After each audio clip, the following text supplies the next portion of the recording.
Hello, everyone, and welcome to Competitively Viable, the maybe not even weekly anymore. We're trying to get out more episodes than usual, but it is the news show made by a few competitive players who thought they can make a news show. Starting off my co-host list, we have William. Hello. And then following William, we have Luke. What's up? All right, so today we have a BNR announcement that just showed up completely randomly, no pre-telling of that we're gonna have one, just out of the blue BNR announcement. But I am extremely happy it is here. As you can see on screen, Lurrus of the Dream Den, banned in I was about to say Mioneer there. Pioneer and Modern. What are your thoughts on this? Are you happy? Yes. God, yeah. The last BNR was what, a month ago or something. It was right before Kamigawa, right? Yeah. So like a month ago. This is what I wanted for that Oh my BNR goodness, announcement. you're right. I was thinking, we're just starting New Capenna spoilers, right? That was only a month. I was like, geez, this set has flown by. Oh man. But anyway, I'm not We're not here to complain about set release schedule. We're here to be happy that Wizards finally did something right with the modern ban list and banned Lurrus. This is what I wanted from the last BNR announcement, and basically from every BNR announcement. Since Lurrus was good in Modern. Yeah. Or like, so basically every BNR announcement ever, since Ikoria, maybe. Anyway, yeah. So so in case you don't know, the reason this is such a big deal is that Lurrus is a extremely ubiquitous card that has been really just dominating Modern especially, but Pioneer to a lesser extent. Really since its release. So the history of Lurrus is it was originally came out and Companion was even more broken back then than it was before. It rather than having to pay the 3 mana to put into your hand, you just put it onto the battle. You just played it from exile or your sideboard, pardon. And this was just obviously too good, right? These cards were played back to Vintage and Legacy. Lurrus had to be banned in Vintage because he was just broken. Yeah. So then they eventually just said, you know what, we're nerfing it. You'd have to pay 3 mana to put into your hand. Then you have to cast it from there. Lurrus, even with this restriction, is still just seeing so much play because the deck building cost on Lurrus is not that high. Other ones say, you can only have even CMC spells in your deck. You can only have stuff with CMC 3 or greater. You can only have stuff with activated abilities. But with Lurrus, it's just your permanents, and only your permanents, have to have CMC 2 or less. And this just made the card bonkers because it just fit into decks that were already existing. Hammer Time, you just slap Lurrus on there, it's just strictly better. Grixis Death's Shadow, it's almost strictly better. Grixis might have been playing Liliana of the Veils previously and some other stuff like that, but it was a pretty solid upgrade. Yes. So this card was just really kind of giving the decks that should be sacrificing long game for quick kills a long game. And so that is why this card was so problematic and just so good. So really the community's been begging for this ban for ages. So then I think the question at this point is not whether, is this ban good, but what will it do to the format? My big question that came to the top of my head was, I don't know if you have opinion on this. Will Boomer Jund come back? No.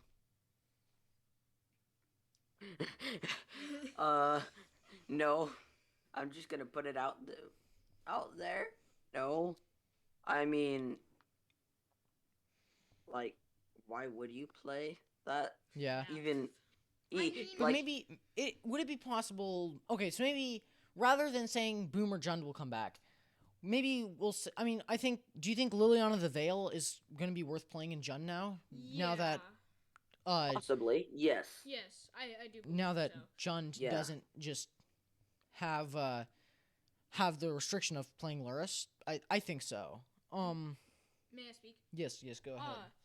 I do believe though that Wizards has recently been really like making a lot of banned and restricted announcements. I think, like they said in the article, they've really been like, I guess, experimenting with things, and now they need to like get rid of the experiments that went bad. So I'm just putting that out there. I think this might be one of the bigger ones, but like so Lurrus is back from the period of time where they had fire design, right? That started, I think, in Eldraine, and probably ended in like Ikoria or M21. But yeah, so Lurrus was one of the things that, like, all right, we're gonna push the boundaries. How about we bring Commander to 60 card formats? And it was just the ability to have a card that you'd have every single game was just so good. I mean, you wonder why Commander is such a broken format. Having a card that you always have access to is pretty insane. So then now that we're outside of fire design, then they kind of have to like clean up the problems that happened with fire design. So now we have Lurrus being banned, which I don't know why it didn't happen sooner. There's really no downside to Wizards. If anything, it's all upside, because then people have to, because then there's more cards that they can reprint. There's more cards that people will be looking for because more cards are available in the format, and reprinting Lurrus wouldn't do much. The card wasn't extremely valuable like other staples of the format, like Ragavans and others. So Lurrus didn't really have that much reprint power that they could have. So really this is really good for everyone, I'd say. Yeah. Yeah. I think they actually should have done this a lot earlier, and it was a good idea. Opening the card pool for like the entire format to include like 3 mana or 4 mana spells is really great. I mean, like before you wanted to play cheap spells anyway, so Lurrus wasn't really cutting you off much other than maybe like 3 drops or maybe some 4 drops. So it was good, but like some of the nice classic cards that were played in early modern, like Liliana the Veil, 3 mana, can't be played in Lurrus decks. New cards that are 3 mana or more have to be judged by like, well, if this deck is playing Lurrus, then they're not gonna want to give up Lurrus just to play this one card. And meaning and allowing, decks that were previously playing Lurrus to have all of this new potential. I think this is just a positive for the format. Yeah. Yeah. All right. So then I guess so then now that we know it's a positive, and I think everyone can agree on that. So do you think? I think Grixis is probably still going to be a good deck. Is Hammer Time going to be still playable with this change? Or has the long game of Hammer Time been hurt enough that it will not be, at least not tier 1? Maybe it'll still be tier 2. I believe that it will stay maybe tier 1.5, maybe tier 2, but it will still be in the format, just not as the tier half or. Gosh, it is kind of a budget deck. Wow. That's another topic. Like $900. Well, the fact that a budget deck for modern is $900, that'll tell you something. Well, yeah, but like, you know, because Lurrus is removed, the build might change a bit and become a bit less grindy because they don't really have that long game potential anymore and might just go straight to like the turn 3 kills and reliability. Yeah. In that case, it'll probably become cheaper and just be like a tier 1.5 deck or a tier And 2 deck. it'll still have that grindiness with Urza Saga, but it Mm-hmm. won't be able to completely bounce back from being slowed down like it A can with Wrath. Lurrus. Um Yeah. but then so then are we thinking like is the top of the meta going to be like is it Murktide now that because that deck is not being hit by um that deck's not being hit by the Lurrus Ban, and neither is the like 4-color piles Blink Yorion stuff decks. Yeah. I don't know. We'll have to see. Another thing is like if Murktide is top of the meta because it can outgrind a Lurrus deck, then maybe once we like maybe once Lurrus gets banned, it Yeah, decks might become faster and more streamlined, making it so that the mid-range piles don't work as well. yeah. So I'd be that is down a for that. possibility. And in which case the entire modern meta would be completely shaked up. Well, and I think in a good way too. I think Yeah. like the decks that are getting banned, with the possible exception of Hammer Time, without Lurrus, they're still pretty good. Like they're not just hands down terrible anymore. It's not like they're getting a key card banned out of them. They're just getting an insane just card that they can just slap on top of the core shell of deck. People aren't losing that much. Yeah. I think Lurrus was a insane card, and I think that it was right to ban him still. But I don't think it's like taking the decks out of the format. It might bring them down a tier or something, but it's not gonna.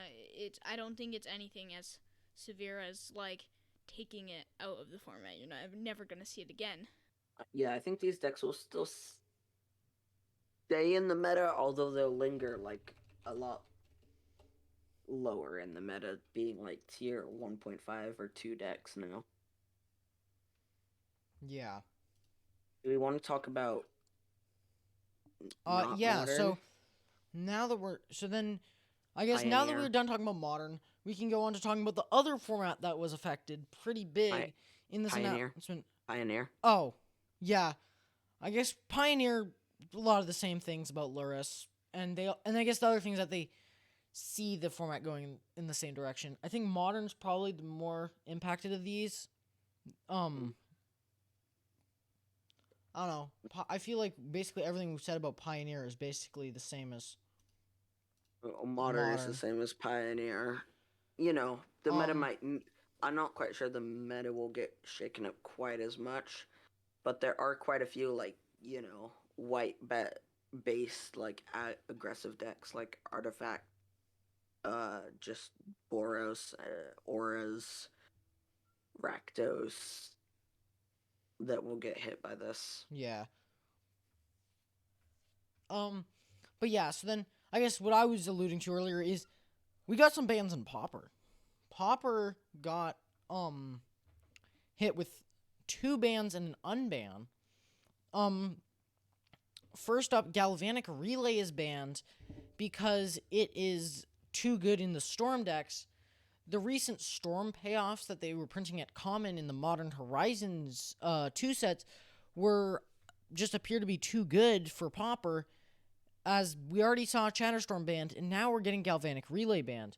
They are still interested in keeping Storm decks around, but just the straight Storm decks with Galvanic Relay were just too good, boasting a over 60% win rate, which is craziness.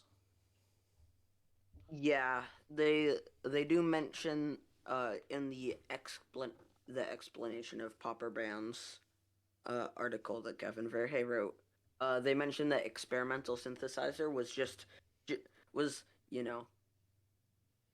the final straw on the camel's back. Yeah.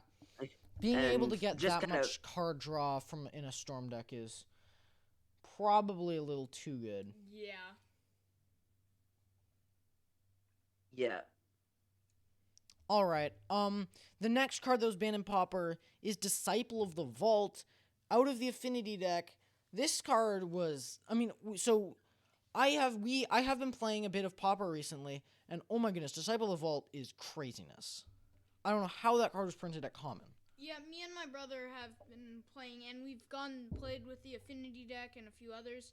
And Disciple of the Vault was really helping the Affinity deck do so much more than all the other decks. Just this one card, like 1 mana, for a 1/1 with upside, printed at common. Being able to play Affinity, like Affinity aggro is just, it's too good for a Pauper deck. Because this is supposed to be like all commons, not as good as other formats, but Disciple of the Vault allows these decks to be insane and winning on turn 4 or 5. Well, I think the win turn is not the problem. The combo kill is what they were saying is what they don't like. They don't like how the Affinity decks can just kind of they like the idea of either having the grindy Affinity decks that play they like the grindy Affinity decks that play creatures for cheap with the Affinity mechanic, not decks that can, again, like you said, win really quickly by sacking all of your artifacts and just blasting them in the face. I've played against John playing his Pauper Affinity deck. Yeah, he can just makeshift munitions, sack all of your lands, and then deal oh, it's craziness. Yeah, 12 damage to them, and usually also killing them. And when you sack all your lands, there's also no board wipes in Pauper, so it's like, what are you gonna do? Yeah, and there's also no real way to punish them for sacrificing all of their lands and killing you that fast, really, in Pauper, because it's a slower format. Yeah. So yeah, Disciple of the Vault is banned. I think this is good. Although I do play Affinity, I think the deck was it didn't have as high win rate as Storm, but just the way the deck was able to win, it just kind of felt hard to beat, because even if you were able to get rid of the Disciple of the Vault, they were still able to sacrifice it to other stuff, get value out of it, maybe even find another Disciple of the Vault and still be able to kill you, even if you were able to get rid of this one threat. So yeah, I think Affinity, the combo kill was pretty good. So yeah, I can't imagine what this was like with ATOG, all those free sacrifices and pumping itself. That seems crazy, especially with Fling. I mean, yeah, you only have to now you have to really get the combo kill, you need 2 Disciple of the Vaults. I would assume with ATOG and Fling, it was just Disciple of the Vault and a couple you get Disciple. It's either you have Disciple of the Vault and ATOG. ATOG Fling. I mean, ATOG on its own does more damage than one Disciple of the Vault if you can get it through. And with a Fling, I mean, that's just as much damage as 2 Disciple of the Vaults. So, or you can go... So, I feel like more redundancy with that sack all your artifacts combo is... Yeah, that just seems kind of busted now that I'm getting more into Pauper. Yeah. Anyway... Expedition map is unbanned. Yeah, so that's the last thing that happened. So Tron, making Tron better. They want to make Tron better because they nerfed Tron pretty significantly with the banning of Bonder's Ornament and Prophetic Prism, and they wanted to keep it in the meta though because they like people being able to hit Tron on turn 3 and that being a thing that people see, so they have to. So that they have to actually be able to stop that, or at least, not be just playing the most grindy game you can and not be scared of quick kills from Tron. So they're unbanning expedition maps to make Tron more viable. I think I'm definitely going to be trying this out on Moto. possibly even later today if I can get this podcast out fast enough. Because this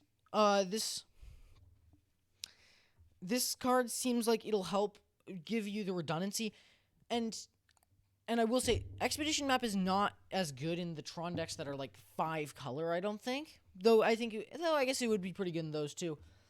I don't think those decks are as good. I think what this is good in is maybe like a 2 color like green blue Tron deck. Yeah, or And like I think a that's what mono I'm going to be trying green out. Tron. Yeah, or like a Or mono Simic green, Tron, or like a mono green Tron. mono blue Tron.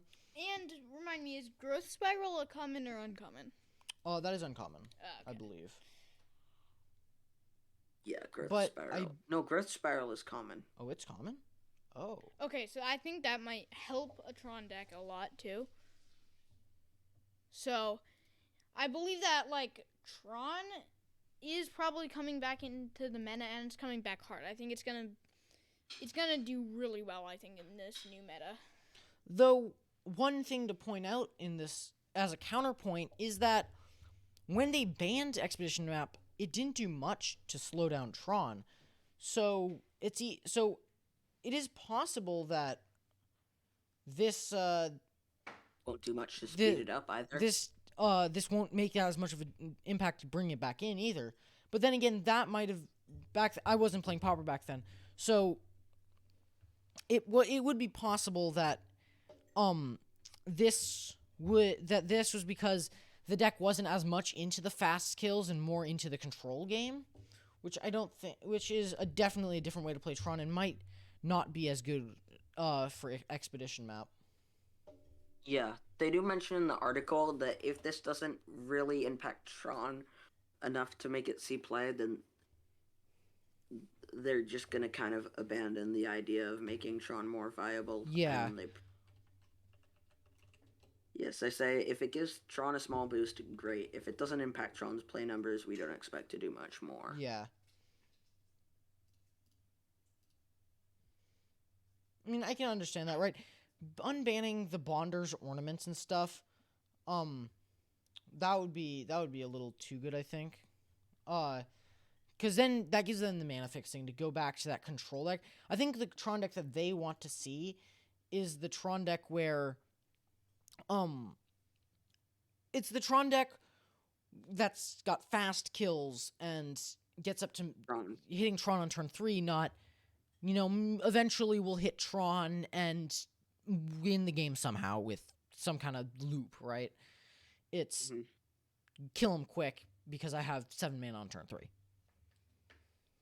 I think how that's the Tron's game supposed to play it, because I think that like the Tron decks, it's like how the 3 cards were made. Urza's lands were made. I think they were supposed to be made that way. I don't think they were supposed to be made as this deck that's supposed to just get some mana and be just like, I don't think Tron is supposed to be the face name of a deck that just gets a lot of mana. I think Tron should be the name of the 3 lands getting up to 7 mana on turn 3. Yeah. All right. So that's everything that we learned about today. They do mention something some else. other cards from Kamigawa Neon Dynasty that they were looking at. Oh, that's a good point. Moon Circuit Hacker in the Fairies deck, although it doesn't seem to be too much of a problem.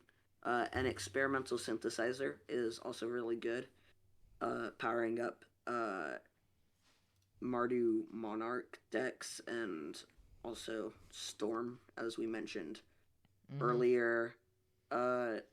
Despite that, they don't see much need to ban these cards. And they also say that if they need to make any more changes, they'll be sometime after we see Streets of New Capenna. So probably similar to how this one was about a week or 2 after Kamigawa. The next one will be probably a week or 2 after New Capenna. Yep. All right. So that's that's everything for this episode of Competitively Viable. So, I guess, William, where can we find you? That's a good question. I do the editing for the Odds and Ends YouTube channel. We haven't released a video in a while, like about half a year, and we're planning to release a video soon, but we'll see how that happens. Well, you'll get it out when you get it out. And, Luke, where can we find you? You can find me at Where the Lotus Grows in my brother's YouTube description, I guess homepager, and I am planning to release a Kamigawa set review, although it's bit late. I'm still hoping I can release that soon. All right, I will put both of those links in the description. And also, if you like this video, give it a like. If you want to hear more of this, we're turning this podcast, what was originally more of a podcast, into, we're thinking more like a news show. Hopefully you're liking the shorter videos. You're not having to go through an hour. But if you want to hear more of that, subscribe to the channel. And if you want to get some input on whether you want it to be a podcast or a news show, comment that down below. That's everything from us, though, so we'll see you next time we post a video. I usually say next week, but it's different now, so yeah. See you next time.